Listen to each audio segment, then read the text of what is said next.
Welcome back sa ating channel. Naging mainit nga na usapin di umano sa mundo ng social media.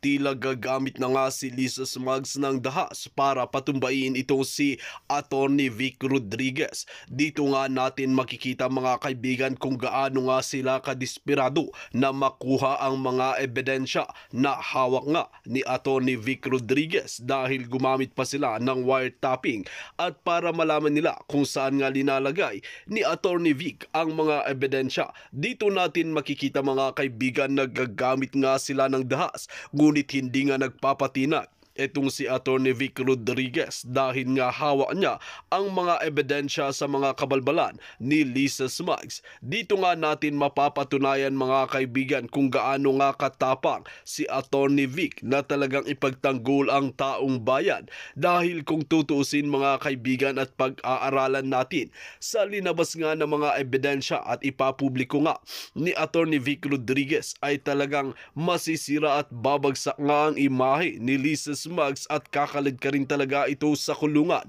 Kaya banat nga ni Attorney Vic Rodriguez na hindi niya tatantanan itong si Lisa Smugs hanggat hindi nga napaparusahan sa kanyang mga ginagawa ng mga kabalbalan. Sa ngayon nga ay talagang nag-iipon pa sila ng lakas at talagang mga kakampi na matitinong mga abogado dahil ngayon nga ay talagang maraming kakampi itong si Lisa Smugs at talagang nagbabayad ng mga politiko na tambaluslos. Kaya naman, hindi nga basta-bastang ibibigay ni Attorney Vic Rodriguez ang mga ebidensya laban sa mga tambaluslos na ito.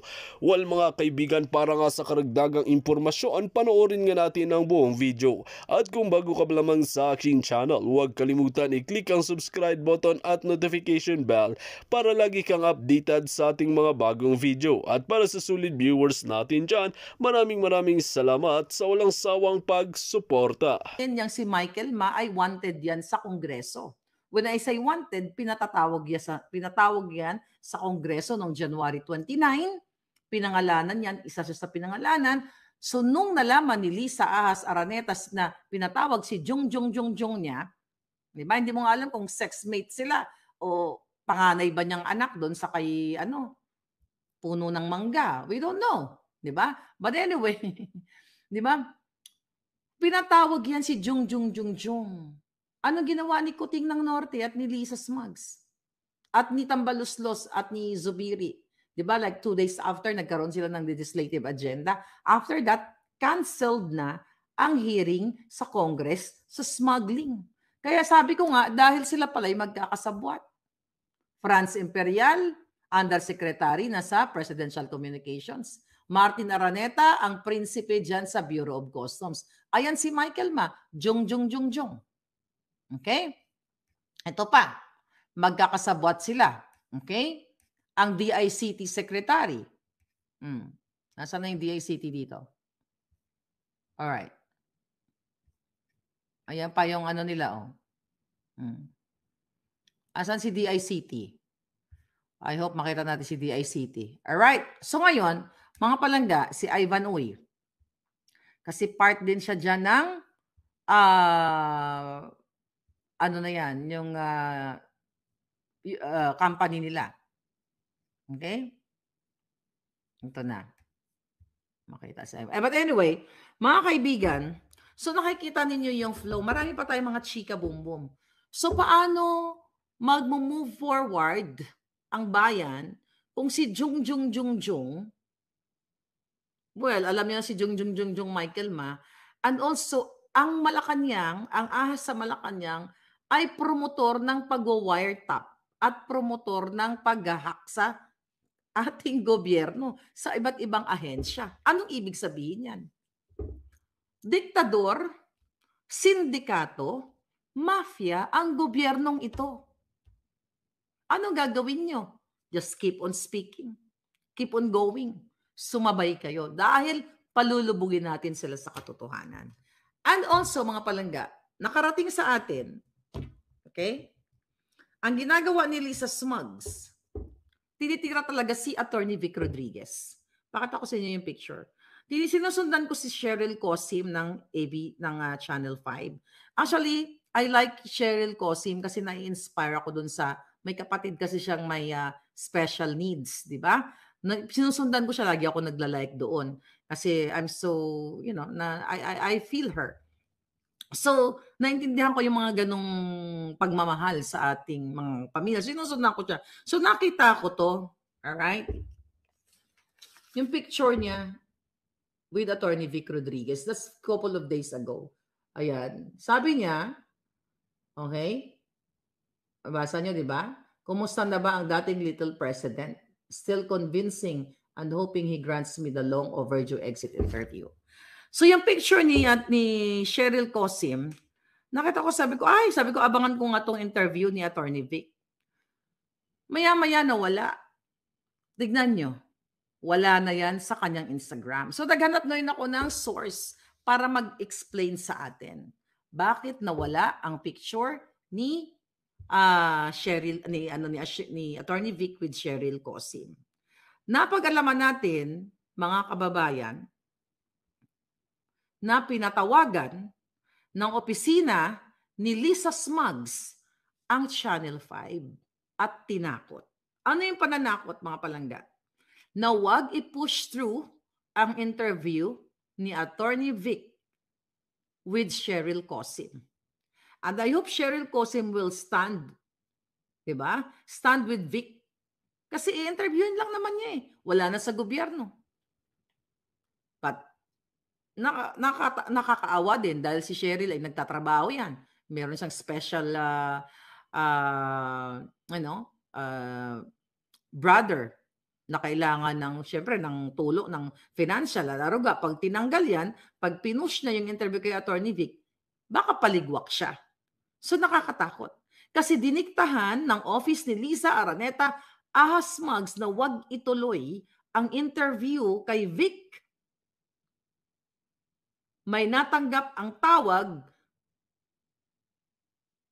ang Channel 5. Kita niyo kung gaano kahinayupak ang gobyernong ito. Diktador. Bakit ayaw ngayon? Ito naman si MVP, okay? Si Manny V. Pangilinan, na owner din ng PLDT and Meralco, medyo bumahag ng konti ang buntot. Natatandaan niyo yung expose ko last year nang sinabi ko sa inyo na hiningan ni Martin Araneta, ni Lisa Ahas Smugs, si MVP ng 600 million for merging of ABS-CBN and TV5. Di ba hindi natuloy yun? Dahil nabukela yun sa Kongreso. Okay? Na mayroong lalabagin na batas. So ngayon, tinatakot ni Lisa Ahas Araneta Smugs, Polboronic, Butod, Putot, Mudlo, Smugs, Magler, lahat na nakayupa na sa kanya.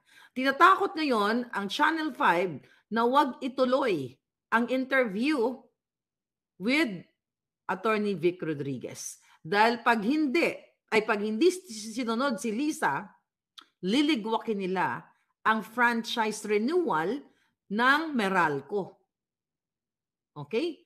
Actually, ang dinouble check natin, ang Meralco franchise renewal ay due na sa 2028 by June. I think June 9. And also the PLDT magju-June na rin by November. So, magche-change na, di ba? Kung makakaabot si Kuting sa 2028. Pero kung maligwak na siya anytime soon, itong lahat ng pananakot ni Lisa sa Channel 5 ay mababaliwala na ito.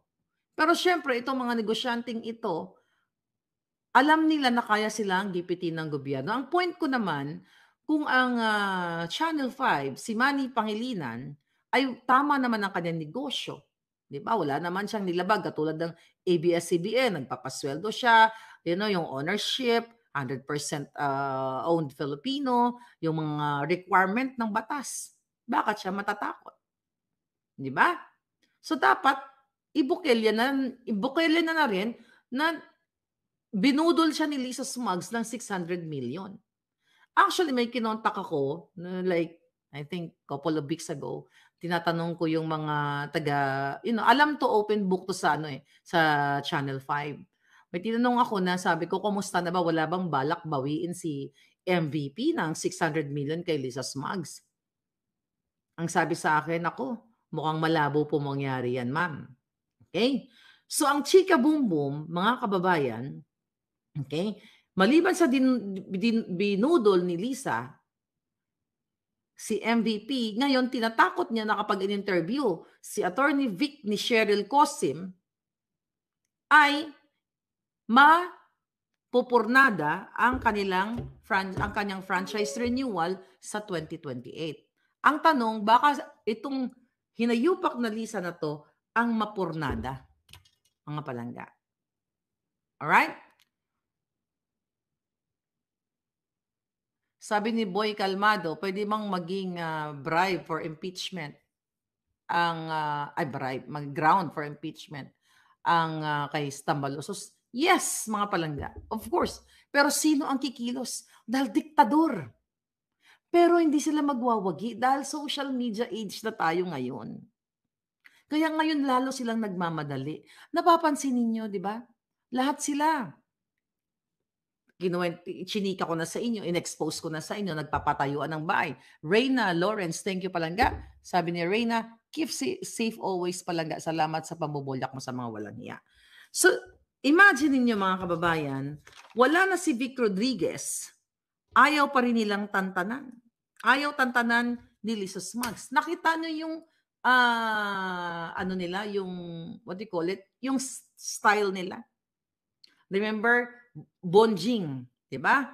Oh, ano ginagawa kay Bantag, ano ginagawa kay si Teves, 'di ba? Ginipit nila ng ginipit yung tao. Anong ginawa sa tatlong vloggers? Tinakot, nakakasuhan. Anong ginawa kay Maharlika? Tinamnan ng kaso. Nagpahanap sa Ashguard ng address at kapangalan ko sa Pasig para to intimidate me. Akala kasi nila na kapag binroadcast nila at tinakot nila ang isang Maharlika, ay babahag na yung buntot ko. Sabi ko nga palangga, hindi pa ipinapanganak ang taong magpapabahag ng buntot ko kung lalaban sila ng parehas.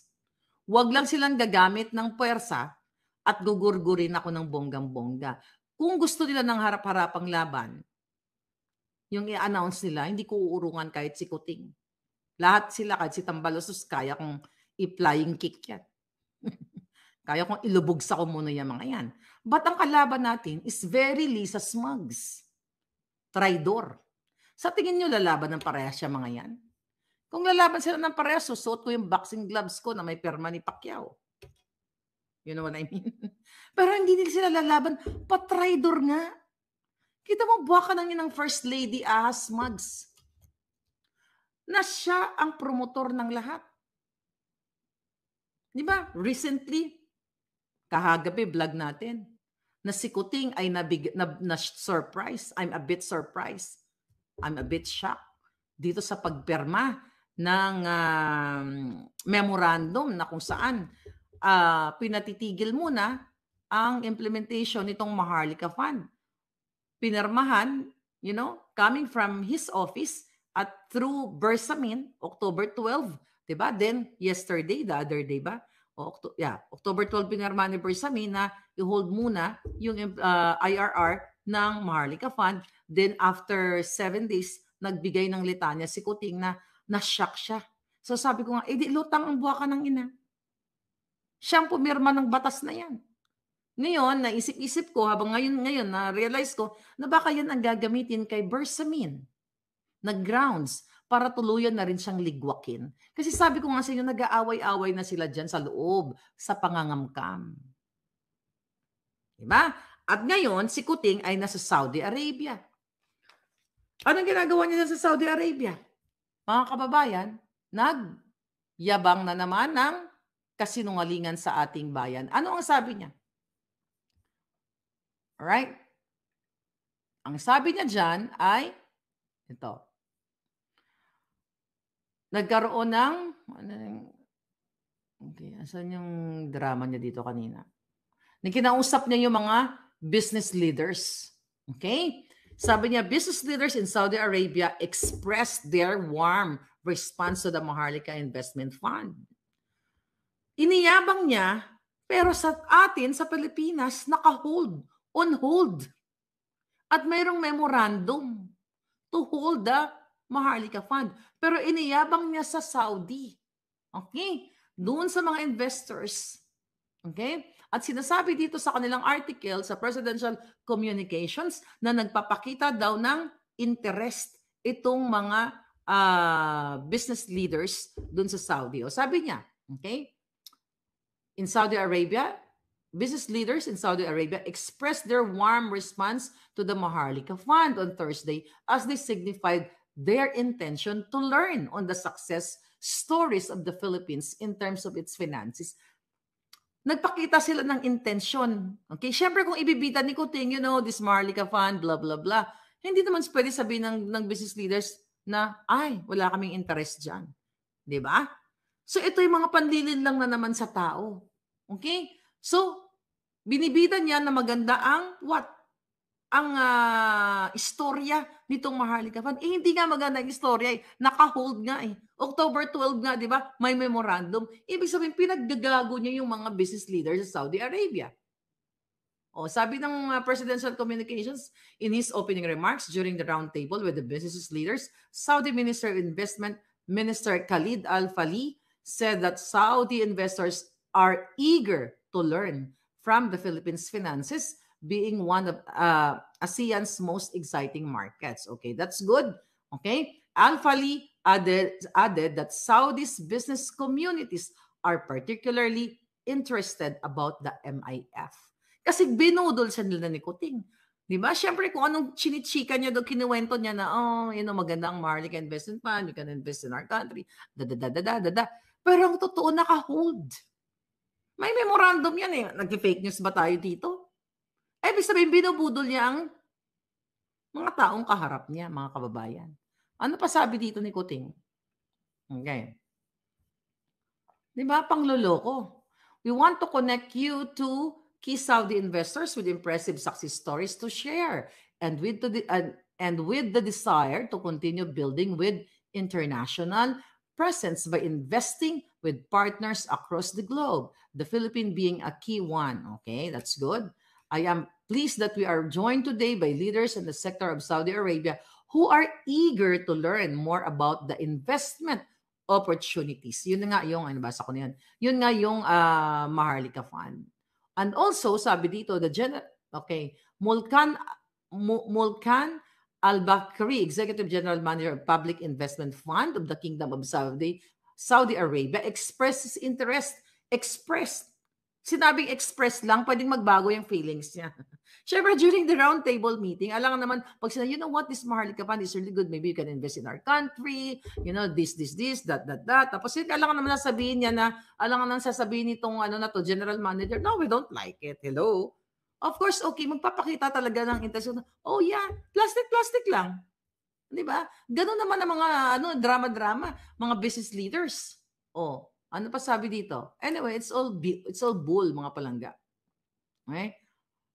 Okay. At the forefront of these opportunities is the recently launched Maharlika Investment Fund, the Philippines' first ever sovereign investment fund designed to drive long-term economic development through increased investment in high-impact sectors, sabi ni Kuting. Di ba? Pinagmalaki ni Kuting doon. Di ba? At the forefront of these opportunities, binibida niya ang Maharlika Investment Fund.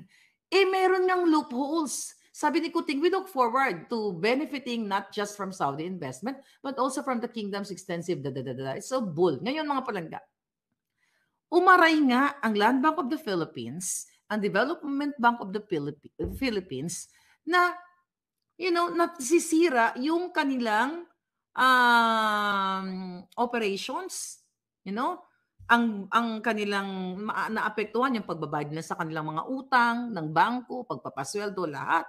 Dahil na inilabas nila ang total of Development Bank and Land Bank, total of 75 billion dito sa Maharlika Investment Fund na yan, na inisyuhan nila ni Bersamin ng memorandum to hold that investment fund. Ano binibidabidahan ni Kuting? Pinaglaloko nila tayo. Na eager daw ang mga taga-Saudi. Kung totoo, di ba? Kung totoo na sila talaga ay eager, binudol pa rin sila kasi on hold. Para ka nagpo-promote ng produkto mo na hindi pa tapos. Binenta mo na yung produkto mo, pinromote mo na eto, ganyan-ganyan. Hindi mo pa alam kung ang lasa ng produkto mo mapait pala o maalat o sobrang tamis. Naka-hold nga eh. So very budol talaga itong kuting na ito. Although, doon sa bidabidahan nila na nag-sign what do you call it? Ng investment agreement, okay? Nag-sign daw ng 4.26 billion ang Saudi, ng mga business leaders, 'di ba? Sa ating sa Pilipinas. That's a lot, 4.26 billion ang alaga. Kung yan ay makatotohanan, okay? Kasi agreement pa lang yan. Ano yung terms? 'Di ba? Saan i-invest? Sino ang magmamanage?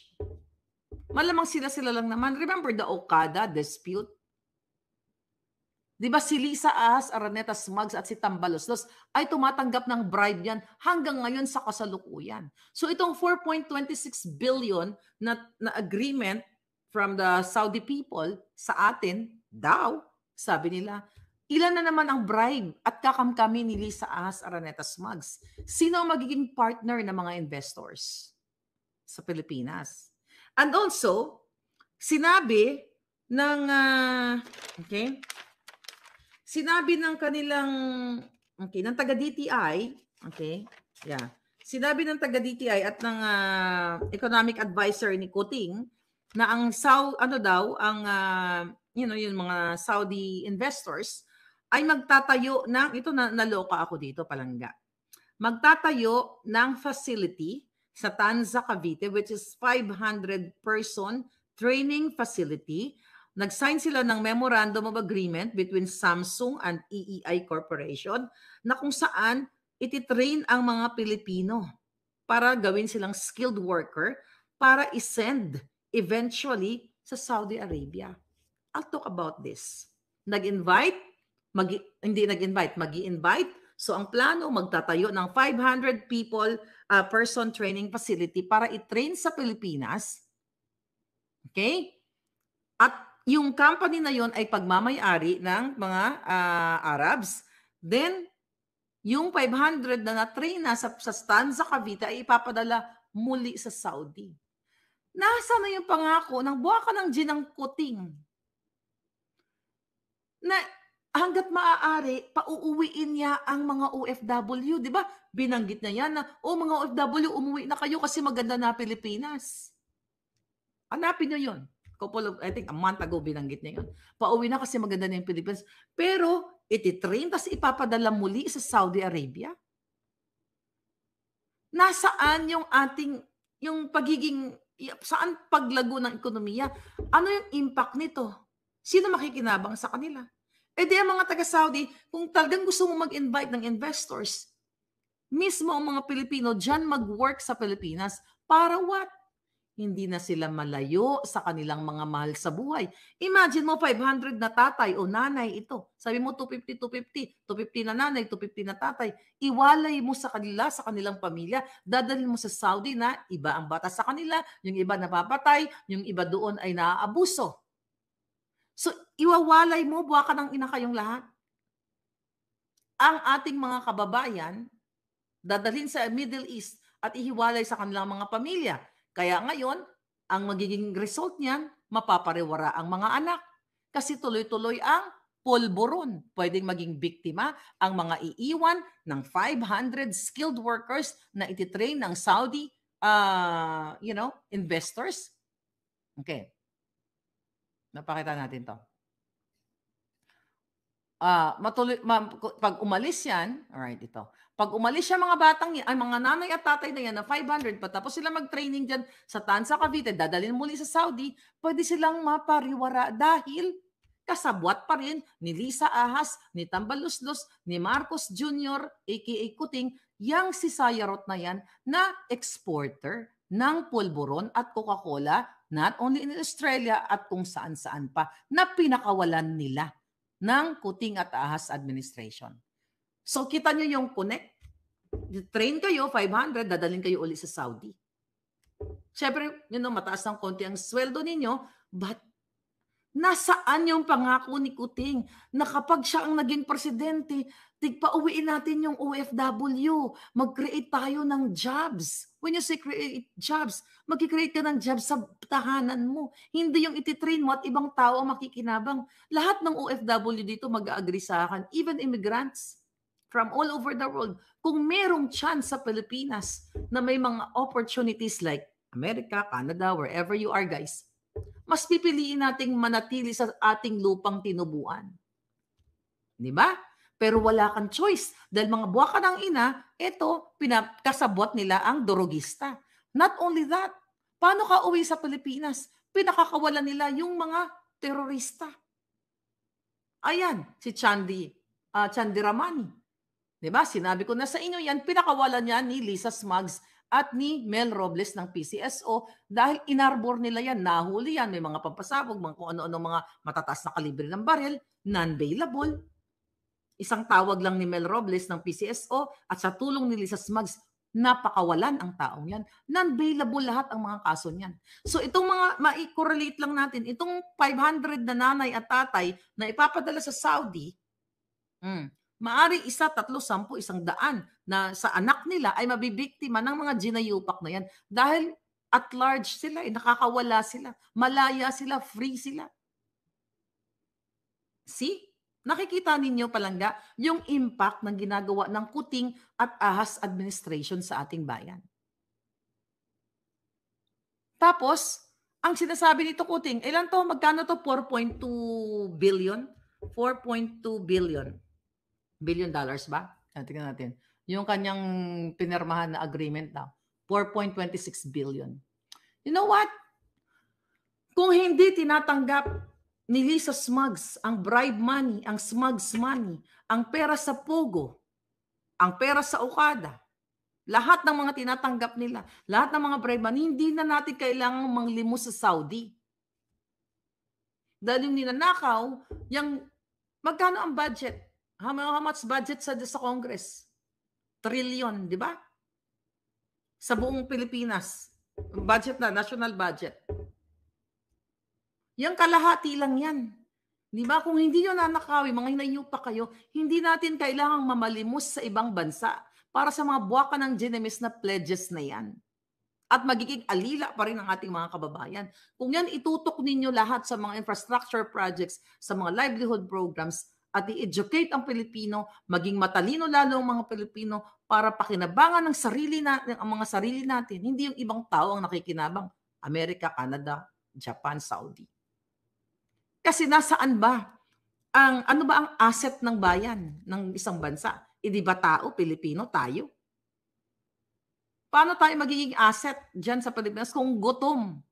Dahil ninanakaw ni Lisa Smugs ang pera ninyo, nakikipagsabwatan, okay, kay Jung. Ano si Jung? Okay? Favorite na natin ngayon to. Favorite na natin si Jung. Hello, hi. You guys are great. Thanks for the support.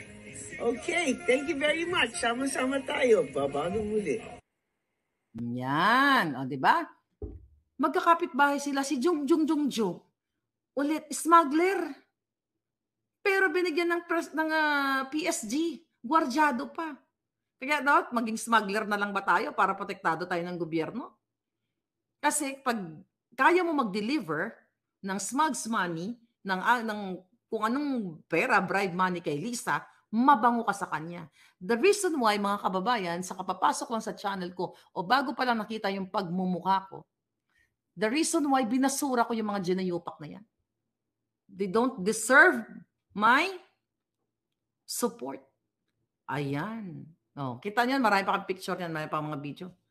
Dahil kung gusto ko lang ng pera at maging bag lady at maging jung dyan, mga palangga, hindi na ako bumalik ng Amerika. Hindi na ako nagpapakahirap maghanap ng mga pasyente dito sa Amerika para mabuhay. Nagjujung na lang sana ako. Nandyan na ako eh.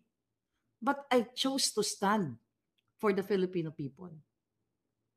Para sa katotohanan. Dahil nung sinuportahan ko sila, punong-puno ako ng pag-asa. Punong-puno ako ng pangarap na maging maayos ang mga Pilipino. Akala ko maging parte ako ng pagbangon. Yung pala, naging instrumental ako ng paglubog ng Pilipinas at hinihingi ko ng tawad sa inyo yan. Although hindi ako ang may kasalanan, dahil hindi naman ako nagnakaw, ni piso wala ako ninakaw sa inyo mga palangga. Pero ang baka ng inang tong jung na to, ayaw tigilan ang kaba ng bayan. At dapat sila ay managot as soon as possible. Now na. Kasi katulad nito ni Manny Pangilinan ng Channel 5, napakalaking negosyante, pero takot din. Kasi maapektuhan yung kanyang business, ang kanyang Meralco business. Although 2028 pa ang renewal niya. Ang tanong, paaabutin niyo pa ba ng 2028 si Lisa Smugs? Di ba? Hi, Ram. Paabutin niyo pa ba yung ginayupak na to? Nasa mga kamay ninyo. Kailangan ninyong mag-speak up day. But before anything else, mga palangging, lahat ng OFW nasa Amerika ka man, Europa, okay, UK and Canada, ayan, may promo tayo ngayon. Gamitin mo ang promo code pag first-time user ka, you get $20 free credit. Not 10, but $20 free credit. And you'll get a chance to win shopping spree kapag nagpadala ka ng at least $200 for the month of October. Okay? Going back, mga palangga.